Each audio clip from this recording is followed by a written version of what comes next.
is the battle then for 8th. That's Alex Toledo, who finished second in the 2020 Superstock 600, 18 points behind Furman Aldeguer. Had a good battle actually with Aldeguer last year in the Superstock class, and he's got the number 32 of Paz for company, as well as Ishizuka just there in 11th place. So a nice little battle here for the lower ends of the top 10. Sorry, Eskrig is the number 11 and Paz is the number 32. Paz has passed Eskrig, obviously.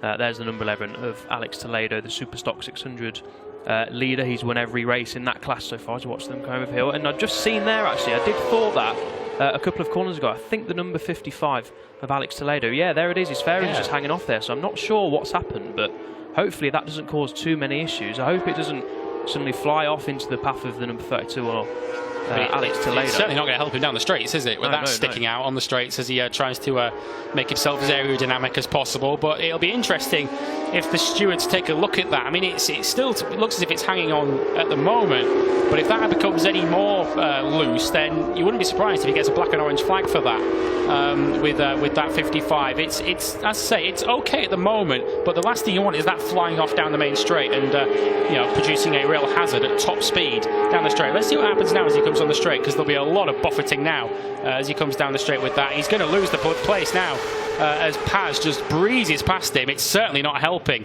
Toledo, as it's now essentially he's got an extra wing on, hasn't he, as it's sticking out on his on the left hand side, the rider's left of that bike. It's really hanging loose, and the concern that he'll have as well is when he tips it in on the left-handers, that's going to be really scraping along the floor and doing potential damage. So yeah, the stewards will be getting a little bit fidgety looking at that.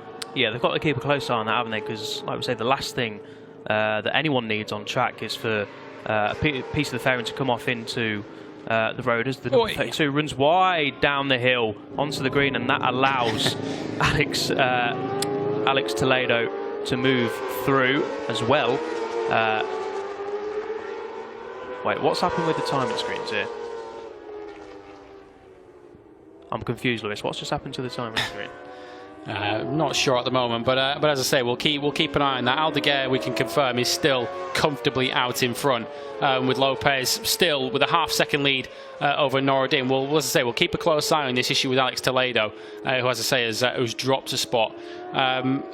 We'll keep an eye on him, particularly when he comes onto the main straight again, because he's got a bit of a gap. Clearly, when he's in the middle sector of this lap and the tight, twisty sections of the lap, it's not holding him back at all. But it was noticeable when he came out of the last corner last time around. He just had absolutely nothing as he came out of the last corner for Paz behind him. But the VR46 Mastercam team will be particularly frustrated with that. Paz had got the move done into turn one. He'd got the break, he'd got clear track ahead of him, and then just threw it all away with that mistake into turn 5. He went down the Formula 1 route, didn't he? Down the long hairpin at turn 5 and just lost all that time again. And he's now got only 3 laps to try and chase down Toledo and Eskrig, who've now passed him into 8th and 9th positions respectively. 3 to go then. Aldeguer, who's still setting personal best sector times at the moment, is dominant as he's been. His lead is just shy of 5 seconds. Lopez and Norodin still separated by just under half a second, but time running out for Norodin, as that is the end of one of the VR46 Mastercam riders, and Kenneth Kubo. Isn't that just the story of his season? When he sees the checkered flag, he's generally somewhere near the podium, but seeing the checkered flag is proving rather difficult. What happened then down into turn 5? The tricky left-hander sucks you in. He's slightly wide there, isn't he, on the dirty part of the track, and the front just says, no, I'm not having it anymore, and down he goes. Thankfully he's up and okay, but yeah, another DNF for Kubo. And that corner hasn't been kind to the VR46 Mastercam team, has it, over the last 2 minutes? We've already seen Paz run straight on there. Of course, that will promote. Outstanding ride from Aldeguer, as we see the lower ends of the top 10 come across the line.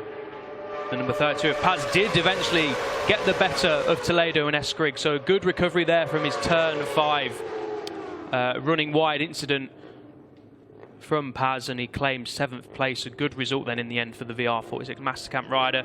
There's the winner of the Superstock 600 race once again. It's Alex Eskrig. He finishes